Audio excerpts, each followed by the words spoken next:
Sim, o nosso cérebro evoluiu para nós procrastinarmos. Tem certas atividades que não é nem nossa culpa por nós termos dificuldade em fazer.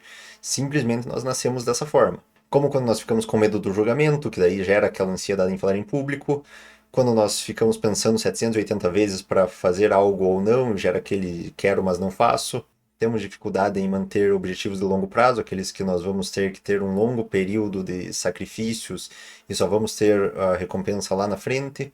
Quando nós nos perdemos na nossa rotina corrida de fazer 5 atividades ao mesmo tempo e 10 em segundo plano, essas coisas não são nossa culpa, nós já nascemos com predisposição a passar por esse tipo de situação. E isso é culpa dos nossos antepassados de 100 mil anos atrás. Claro que essa coisa de culpa é brincadeira, mas em base, o nosso cérebro é exatamente igual dos nossos antepassados de 100 mil anos atrás. E sabemos que as realidades de 100 mil anos atrás e as realidades de hoje são um pouquinho diferentes, o que gera uma certa dificuldade do nosso cérebro entender exatamente o que está acontecendo. E é sobre isso que vamos falar hoje, sobre essas programações que já vêm de nascença no nosso cérebro e que, com base nas nossas atividades atuais, não são as coisas que mais nos ajudam.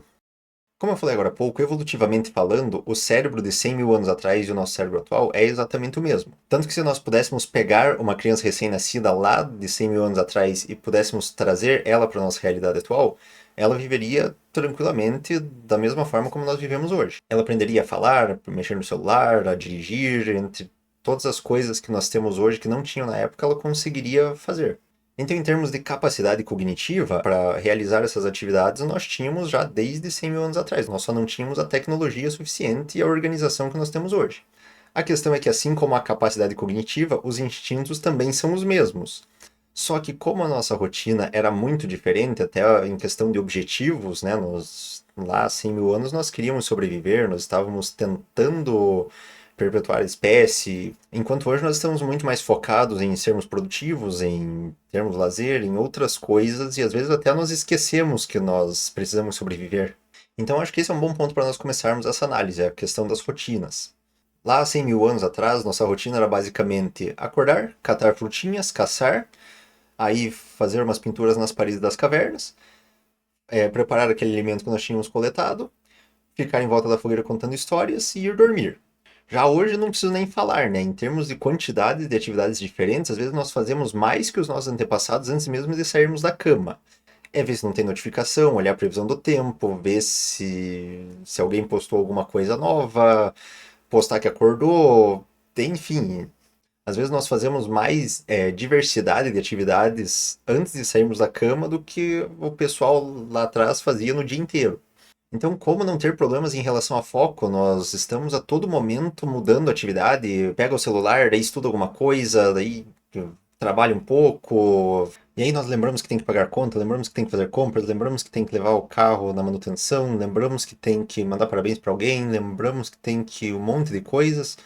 E todas essas atividades elas são recorrentes dessa nossa nova forma de vida, que exige gerenciar muitas atividades ao mesmo tempo. E nós podemos ver o ápice disso nas redes sociais. Vamos passando ali os posts, vem um post educativo, daí vem um gatinho fazendo presepada, aí vem uma notícia, aí depois vem uma coisa totalmente inútil. Nós estamos toda hora mudando o nosso foco, a área do cérebro que nós estamos usando.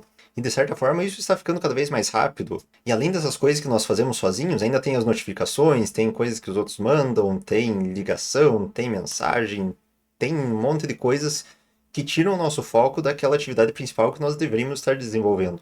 Lá atrás, quando a galera saía caçar, eles não precisavam parar no meio da caça para ver o meme que alguém mandou. E mesmo que tivesse uma forma primitiva disso, sei lá, um pato correio chegava lá e entregava uma pedrinha com uma pintura rupestre, esse era o meme deles.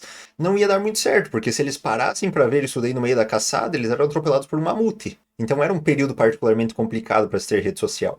Enquanto hoje é notificação para tudo quanto é lado, não importa o que nós estejamos fazendo, e até é automático nós pegarmos o celular, mesmo sem a notificação, para ver se chegou alguma notificação. E na verdade, nesse assunto específico, nós nem precisamos ir a 100 mil anos atrás.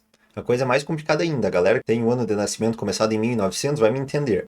Antes do celular se tornar esse aparelho que tem a capacidade de ter essa grande quantidade de coisas que nós temos hoje, né?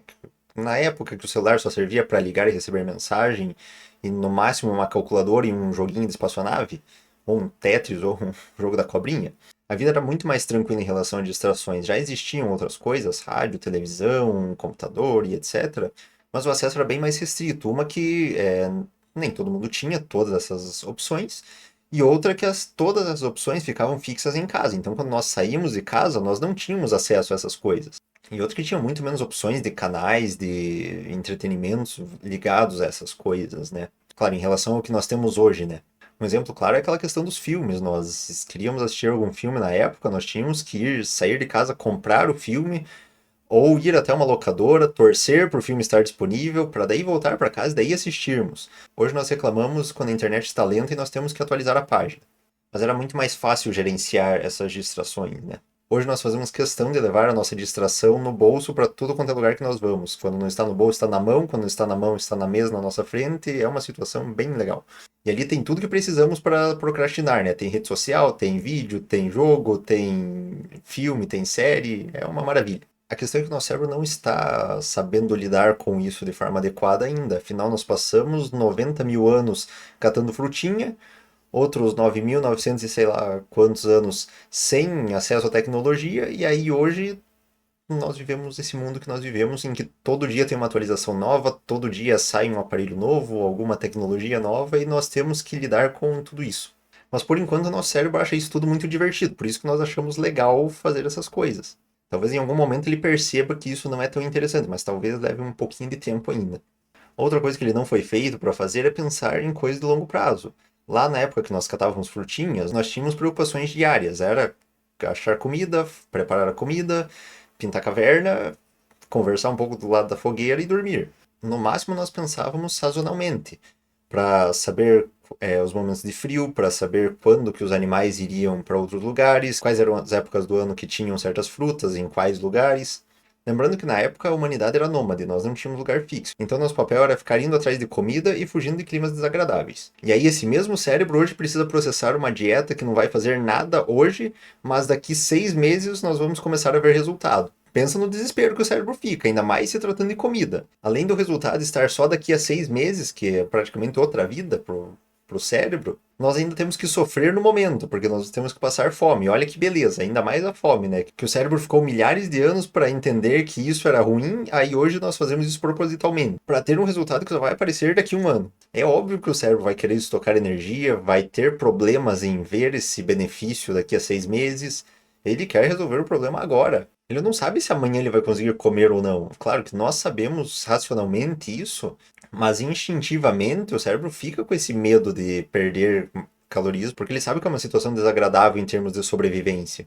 E isso vale para tudo. Eu comecei falando da dieta porque realmente une duas situações inconvenientes, né? O adiamento da recompensa e também a questão da alimentação. Mas quando nós deixamos de ter um momento de lazer hoje para nós construirmos algo que talvez dê certo no futuro, como quando deixamos de assistir uma série para estudarmos para uma prova que talvez nós vamos passar, quando nós deixamos de sair com as pessoas que gostamos para nos dedicarmos a um projeto que talvez dê certo, o cérebro fica com essa mesma sensação de que, poxa, eu poderia ter tido uma recompensa agora, eu poderia ter aproveitado agora, mas eu estou deixando de ter isso para construir algo que talvez dê certo no futuro, mas que hoje me traz sofrimento.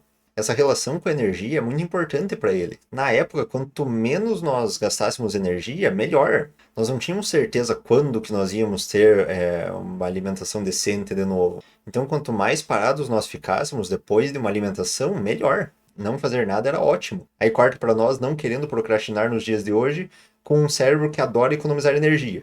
Por isso que ele te enche o saco para tudo estar certo, para ter uma recompensa muito clara, para realmente você conseguir fazer aquilo, porque ele precisa saber que aquela energia que vai ser gasta naquele projeto vai ter uma recompensa que faça valer a pena esse desgaste de energia. E nós naquela situação, né? Eu quero fazer aquela coisa, não faço, me lasco, não faço igual, e o cérebro ali todo orgulhoso. Nossa, que legal, estou economizando energia. Que beleza, né? E algumas preocupações também se adaptaram, né? Não é mais do nosso cotidiano precisar fugir de um tigre todo dia, mas é do nosso cotidiano lidar com boletos, lidar com projetos que não estão indo tão bem, lidar com perrengues no emprego, situações burocráticas, que hoje ativam as mesmas áreas do cérebro que dar de cara com um tigre ativava naquela época. Eu tô gravando áudio? Tô, graças a Deus. Por isso que quando nós precisamos passar por essas situações, questões financeiras, procurar um emprego novo, lidar com questões mais complexas ou demoradas, nós realmente nos sentimos ameaçados e tendemos a ter mais problemas para passar por aquela situação. Por isso que o progresso fica um pouco mais lento ou às vezes até travado. Assim como o medo do julgamento, o medo de falar em público, essas coisas que envolvem exposição social. Há 100 mil anos atrás, nós vivíamos em grupos de mais ou menos 50 a 150 indivíduos. E se destacar era um risco. A tribo poderia ver aquilo como algo positivo ou poderia ver aquilo como algo negativo. E se visse como algo negativo, nós éramos chutados da tribo. E sobreviver sozinhos era uma situação tanto quanto complicada. Não dava para caçar direito, não dava para se defender, não dava para se reproduzir. Basicamente era o fim. Então hoje, quando nós vamos fazer uma apresentação na faculdade, no trabalho, nós experimentamos mais ou menos a mesma sensação. Olha, se você for mal, a tribo inteira está te olhando e você pode se lascar. Mesmo que hoje não tenham literalmente os mesmos impactos que nós tínhamos na época, né? Hoje é muito mais tranquilo achar outro grupo de amigos, achar outro emprego, achar formas de sobreviver sem ter tantos problemas como era na época. E claro, tem aquela questão também de gastar energia, porque procurar uma nova tribo é uma situação que gasta energia e o cérebro odeia isso, como nós já falamos. Então também tem isso ainda. Ou seja, é muita pressão e muitas vezes nós achamos melhor ficarmos ali no meio termo. Propositalmente não entrarmos em posições de destaque, seja para o lado positivo e, obviamente, não para o lado negativo. Ficamos tentando ficar camuflados ali no meio termo e às vezes até sabotamos as nossas habilidades justamente para não se destacar até mesmo para o lado positivo. É divertido pensar nessas coisas porque nós, de certa forma, aliviamos um pouco essa nossa culpa, essa nossa pressão sobre a performance que os tempos atuais cobram de nós.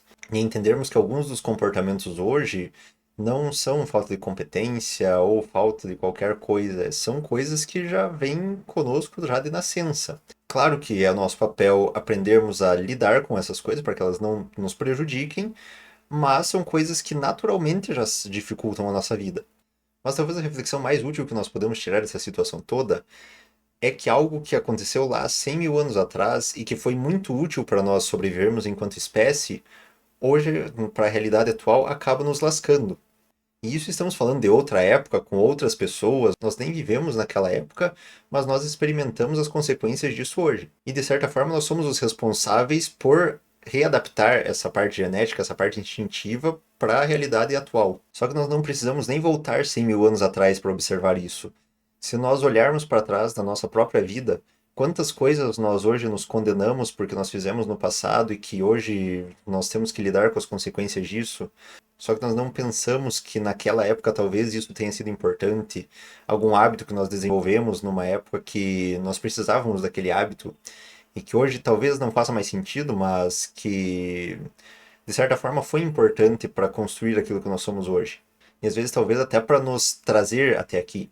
Mas que em vez de nos concentrarmos em ver como aquilo foi importante para nós no passado e entender que hoje já não faz mais sentido e mudarmos isso, nós ficamos às vezes mais nos condenando do que realmente entendendo aquilo de uma forma acolhedora, vamos dizer assim. Acho que é importante pensarmos sobre como nós permitimos que o passado, seja o de 100 mil anos atrás, seja o da nossa própria vida, influencie a nossa vida hoje e daqui para frente.